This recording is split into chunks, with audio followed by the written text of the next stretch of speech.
merumuskan. Akhirnya kepala sekolah memberi instruksi, coba Bu Waka kurikulum bentuk tim khusus untuk bikin, tadi ada kelompok mana yang mengatakan small start. Ya, itu kelompok berapa? 2. Kelompok 2. Nah, bunyi itu udah tepat. Ya. Tapi kata kepala sekolah yang harusnya mengatakan begitu. Ayo coba kita bikin tim dalam bentuk small start untuk mengawali. Gak usah semua guru-guru dilibatkan, gak usah. Biar pembelajaran di kelas yang lain tetap berjalan reguler, normal. Ini kita untuk percobaan dulu. Karena ini pilot project untuk sekolah kita. Jadi yang dilibatkan gak usah banyak-banyak dulu. Yang paling penting perannya ada guru model, observer dan sebagainya. Misalkan sudah ditentukan oleh sekolah-sekolah itu berdasarkan informasi dari Pak cabang. Ya, itu. Ini kelihatannya ada yang putus tadi itu di kelompok 2. Ya, tapi nggak masalah.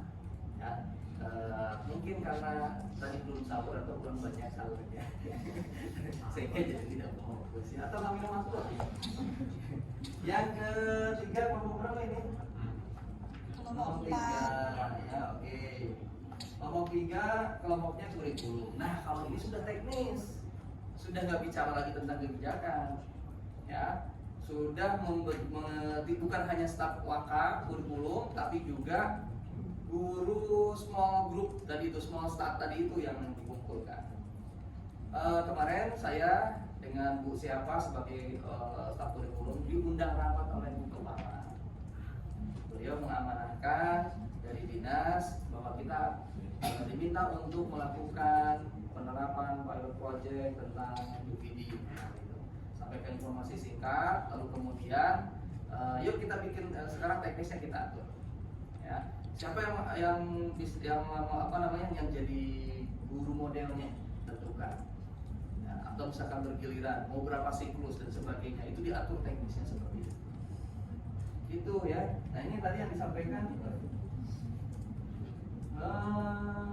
Ini masih ya di bagian waka kurikulum ini relatif banyak yang dibicarakan itu percakapannya tentang apa yang sifatnya teori ya, where to muncul ini.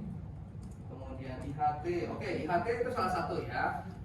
Tentang IHT itu harusnya yang memunculkan bukan waka kurikulum ya. Karena waka kurikulum itu sudah teknis. IHT itu ya kepala sekolahnya masih cukup relevan untuk menyampaikan. Lalu kemudian waka kurikulumnya bertanya tentang selama ini pembelajaran gimana, boleh. Lalu kemudian disampaikan lebih ke teks, Bu. Oh, sekarang kita arahkan begini. Nah, namun tadi di kelompok 3 sadar atau tidak bahwa tadi yang menjadi wakanya hampir semuanya. Betul ya?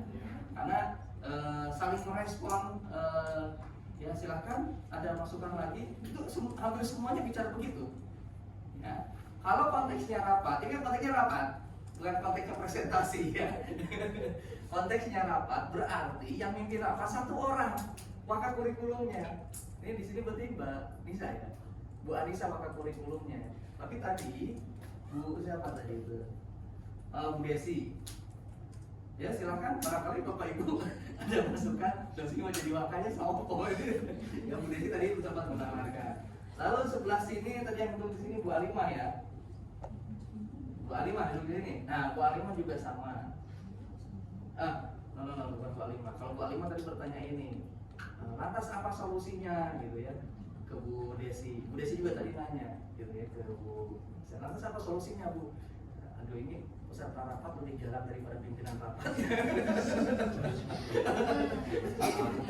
Ya. Terus kemudian saudara, memang Anda perlu mencatat ya dalam simulasi itu. Tapi ini ranahnya sedang rapat. Layaknya orang rapat itu semua fokus kepada pimpinan rapat ya. Gitu. Jadi pada saat Bu Anissa sebagai wakil kurikulum mengajak Bapak Ibu untuk rapat, semua fokus dulu ke rapat. Kan belum tahu yang mau dibicarakan apa kan. Jadi nggak usah sibuk nulis dulu gitu loh. Ya. Nah, baru kemudian oh iya Bu direspon. Jadi kalau seperti itu kesannya jadi seperti apa ya? Seakan-akan dalam tanda kutip menolak terhadap kebijakan gitu ya. Karena lantas apa solusinya? Ya, ada dua orang yang menyampaikan begitu. tapi ya apa-apa. Kita belajar ya.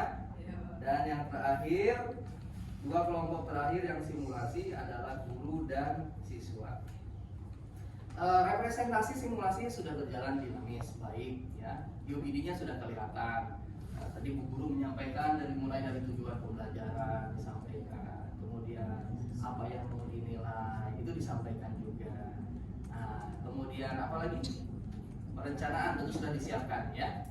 Oke, namun ketika pelaksanaan ada beberapa mungkin karena waktu barangkali ya. Asesmen relatif kita nggak bisa melihat ya secara utuh. Ya, hanya mungkin melihatnya pada saat observasi karena ada observernya. Tapi pelibatan asesmen terhadap siswanya belum terlihat. Kemudian melakukan asesmen diagnostik itu terlihat tadi dilakukan menggunakan aplikasi kalau tidak salah ya. Tapi di awal Bu Guru tidak perlu menyampaikan, nanti Ibu akan menyampaikan asesmen diagnostik.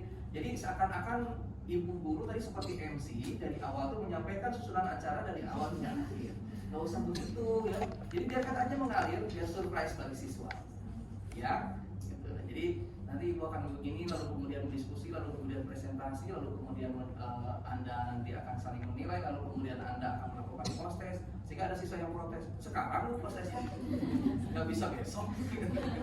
Ya, nah, jadi saya kira ngalir aja untuk itu. Ya. Gitu. Namun yang disayangkan, tadi yang berperan hanya satu orang gurunya.